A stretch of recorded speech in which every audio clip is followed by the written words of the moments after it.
ಇವತ್ತಿನ ಬ್ರೇಕ್‌ಫಾಸ್ಟ್‌ಗೆ ನಾನು ತುಂಬಾನೇ ಮೃದುವಾಗಿರುವಂತಹ ಅಕ್ಕಿ ರೊಟ್ಟಿ ಹಾಗೆ ಅದ್ರ ಜೊತೆ ಸಖತ್ತಾಗಿ ಟೇಸ್ಟಿಯಾಗಿರುವಂತಹ ಕುಂಬಳಕಾಯಿ ಪಲ್ಯ ಯಾವ ರೀತಿ ಮಾಡೋದು ಅಂತ ಇವತ್ತಿನ ವಿಡಿಯೋದಲ್ಲಿ ತೋರಿಸ್ತಾ ಇದ್ದೀನಿ. ನಿಮ್ಗೆ ಈ ವಿಡಿಯೋ ಇಷ್ಟ ಆದ್ರೆ ನಮ್ಮ ಚಾನಲನ್ನು ಸಬ್ಸ್ಕ್ರೈಬ್ ಮಾಡ್ಕೊಳ್ಳೋದನ್ನ ಮರಿಬೇಡಿ. ನಾನಿಲ್ಲಿ ಒಂದು ಪ್ಯಾನ್‌ಗೆ 1 ಕಪ್ ಆಗೋಷ್ಟು ನೀರನ್ನ ಹಾಕೊಳ್ತಾ ಇದ್ದೀನಿ. ಅದಕ್ಕೆ 1 ಟೀ ಸ್ಪೂನ್ ಆಗೋಷ್ಟು ಉಪ್ಪು ಹಾಗೆ 1 ಟೀ ಸ್ಪೂನ್ ಆಗೋಷ್ಟು ಎಣ್ಣೆ ಹಾಕೊಂಡು ಬಿಸಿ ಮಾಡಿಟ್ಕೊಳ್ತಾ ಇದ್ದೀನಿ. ಹಾಗೆ ಒಂದು ಬೌಲ್‌ಗೆ ಒಂದು 2 ಟೇಬಲ್ ಸ್ಪೂನ್ ಆಗೋಷ್ಟು ಮೈದಾ ಹಿಟ್ಟನ್ನ ಹಾಕೊಂಡು ಸ್ವಲ್ಪ ನೀರನ್ನ ಹಾಕೊಂಡು ಗಂಟಿಲ್ಲದೆ ಇರೋ ಥರ ಹಿಟ್ಟನ್ನ ಕಲಿಸ್ಕೊಳ್ತಾ ಇದ್ದೀನಿ. ಈ ರೀತಿ ಕಲಿಸ್ಕೋಬೇಕಾಗುತ್ತೆ. ಹಾಗೆ ಕಾದಿರೋ ಅಂತಹ ನೀರಿಗೆ ಹಾಕೊಂಡು ಮಿಕ್ಸ್ ಮಾಡ್ಕೊಳ್ತಾ ಇದ್ದೀನಿ. ಈ ರೀತಿ ಮೈದಾ ಹಿಟ್ಟನ್ನ ನಾವು ನೀರಲ್ಲಿ ಮಿಕ್ಸ್ ಮಾಡಿ ಹಾಕೊಳ್ಳೋದ್ರಿಂದ ರೊಟ್ಟಿ ತುಂಬಾನೇ ಸ್ಮೂತ್ ಆಗಿ ಬರುತ್ತೆ ಮತ್ತೆ ಸಾಫ್ಟ್ ಆಗಿ ಬರುತ್ತೆ. ಹಾಗೆ ನಾನಿಲ್ಲಿ 1 ಕಪ್ ಆಗೋಷ್ಟು ಅಕ್ಕಿ ಹಿಟ್ಟನ್ನ ಹಾಕೊಳ್ತಾ ಇದ್ದೀನಿ. 1 ಕಪ್ ನೀರಿಗೆ 1 ಕಪ್ ಅಕ್ಕಿ ಹಿಟ್ಟು ಹಾಕೊಂಡ್ರೆ ಕರೆಕ್ಟ್ ಆಗುತ್ತೆ. ಹಿಟ್ಟು ಹಾಕಿದ್ಮೇಲೆ ಲಿಡ್ನ ಕ್ಲೋಸ್ ಮಾಡಿಬಿಟ್ಟು ಒಂದು 3 ನಿಮಿಷ ಇದನ್ನ ಚೆನ್ನಾಗಿ ಕುದಿಸ್ಕೊಳ್ತಾ ಇದ್ದೀನಿ. ಇವಾಗ ಹಿಟ್ಟು ಕೂಡ ಚೆನ್ನಾಗಿ ಬೆಂದಿದೆ, ಅದನ್ನ ಚೆನ್ನಾಗಿ ನಾದ್ಕೋಬೇಕು. ನೋಡಿ, ಇವಾಗ ಇದು ತಣ್ಣಗಾದ್ಮೇಲೆ ನಾನು ಕೈಯಲ್ಲಿ ನಾದ್ಕೊಳ್ತಾ ಇದ್ದೀನಿ.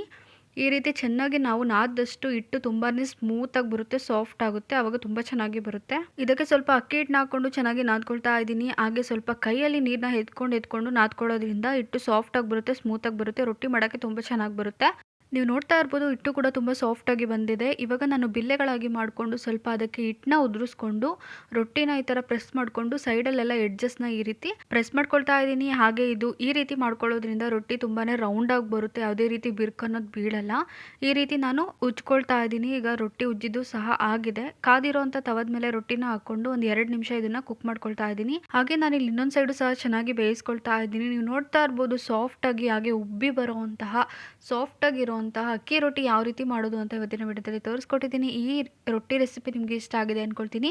ತುಂಬಾ ಸಾಫ್ಟ್ ಆಗಿರುತ್ತೆ. ನೀವು ಕೂಡ ನಾನು ಹೇಳಿರೋ ಥರ ರೊಟ್ಟಿ ಮಾಡಿದ್ರೆ ತುಂಬ ಚೆನ್ನಾಗಿರುತ್ತೆ. ಒಂದ್ಸರಿ ಟ್ರೈ ಮಾಡಿ. ಹಾಗೆ ನಾನಿಲ್ಲಿ ಇದ್ರ ಜೊತೆಗೆ ಕುಂಬಳಕಾಯಿ ಪಲ್ಯ ಮಾಡೋಣ ಅಂದ್ಕೊಂಡಿದ್ದೀನಿ. ಅದಕ್ಕೋಸ್ಕರ ಕುಂಬಳಕಾಯಿ ಸಿಪ್ಪೆನೆಲ್ಲ ತಗೊಳ್ತಾ ಇದ್ದೀನಿ. ಹಾಗೆ ಚಿಕ್ಕ ಚಿಕ್ಕದಾಗಿ ಈ ರೀತಿ ಕಟ್ ಮಾಡಿ ಇಟ್ಕೊಳ್ತಾ ಇದ್ದೀನಿ.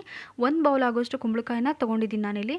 ಒಗ್ಗರಣೆ ಮಾಡ್ಕೊಳ್ಳೋಕ್ಕೋಸ್ಕರ ಒಂದು ಪ್ಯಾನ್ ಇಟ್ಕೊಂಡಿದ್ದೀನಿ. ಅದಕ್ಕೆ ಒಂದು 3 ಟೇಬಲ್ ಸ್ಪೂನ್ ಆಗೋಷ್ಟು ಎಣ್ಣೆ, ಹಾಗೆ ಒಂದು 1/4 ಟೀ ಸ್ಪೂನ್ ಆಗೋಷ್ಟು ಸಾಸಿವೆ, ಒಂದು 6 ಕಟ್ ಮಾಡ್ಕೊಂಡಿರುವಂಥ ಮೆಣಸಿನ್ಕಾಯಿ, ಕರಿಬೇವು ಹಾಕ್ಕೊಂಡು ಒಂದು 2 ಚಿಕ್ಕದಾಗಿ ಕಟ್ ಮಾಡ್ಕೊಂಡಿರುವಂಥ ಈರುಳ್ಳಿನ ಹಾಕ್ಕೊಂಡು ಫ್ರೈ ಮಾಡ್ಕೊಳ್ತಾ ಇದ್ದೀನಿ.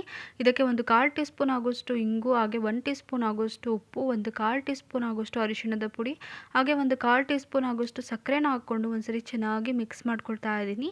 ಹಾಗೆ ನಾನಿಲ್ಲಿ ಕಟ್ ಮಾಡ್ಕೊಂಡಿರುವಂತಹ ಕುಂಬಳಕಾಯಿನ ಹಾಕ್ಕೊಳ್ತಾ ಇದ್ದೀನಿ. ಹಾಗೆ ಒಂದ್ಸರಿ ಚೆನ್ನಾಗಿ ಮಿಕ್ಸ್ ಮಾಡ್ಕೊಳ್ತಾ ಇದ್ದೀನಿ.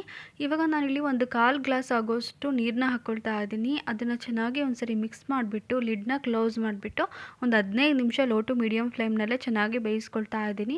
ಈಗ ನೀವು ನೋಡ್ತಾ ಇರ್ಬೋದು, ಚೆನ್ನಾಗಿ ಇದು ಬೆಂದಿದೆ, ಸಾಫ್ಟ್ ಆಗಿದೆ. ಇದಕ್ಕೆ ನಾನಿಲ್ಲಿ ಒಂದು ಕಪ್ ಆಗೋಷ್ಟು ತುರಿದಿರೋ ಅಂಥ ತೆಂಗಿನಕಾಯಿ ತುರಿ, ಹಾಗೆ ಒಂದು ಸ್ವಲ್ಪ ಕಟ್ ಮಾಡ್ಕೊಂಡಿರುವಂಥ ಕೊತ್ತಂಬರಿ ಸೊಪ್ಪನ್ನ ಹಾಕ್ಕೊಂಡು ಒಂದ್ಸರಿ ಚೆನ್ನಾಗಿ ಮಿಕ್ಸ್ ಮಾಡ್ಕೊಳ್ತಾ ಇದ್ದೀನಿ. ಹಾಗೆ ನಾನಿಲ್ಲಿ ಸ್ಟವ್ನ ಆಫ್ ಮಾಡ್ಕೊಳ್ತಾ ಇದ್ದೀನಿ. ತುಂಬಾ ಟೇಸ್ಟಿಯಾಗಿರುವಂತಹ ಕುಂಬಳಕಾಯಿ ಪಲ್ಯ ರೆಡಿಯಾಗಿದೆ.